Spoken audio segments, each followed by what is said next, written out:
Welcome to the Learning Pines YouTube. We hope this video helps. In this video, I will show how to make steak rice bowl. Begin by slicing your steak thin across the grain, then marinate it briefly in soy, sugar, and garlic. Cook rice while the steak marinates so everything finishes together. Heat the pan until hot and sear the steak quickly for caramelized edges. Rest the meat briefly, slice if needed, and assemble bowls with rice, steak, sauce, and fresh toppings. In this video, I will show how to make steak rice bowl. Mix soy, brown sugar, minced garlic, and a little oil to make a balanced marinade. Pat the steak dry before marinating so the surface can sear properly.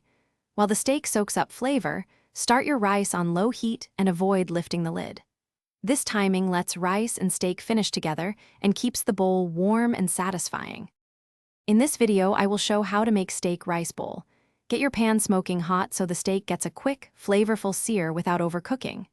Cook thinner slices for 1 to 2 minutes per side and thicker cuts slightly longer, then let them rest briefly. Deglaze the pan with a splash of marinade or stock and toss the steak to glaze. Assemble bowls with rice, steak, sauce, and crisp garnishes for texture.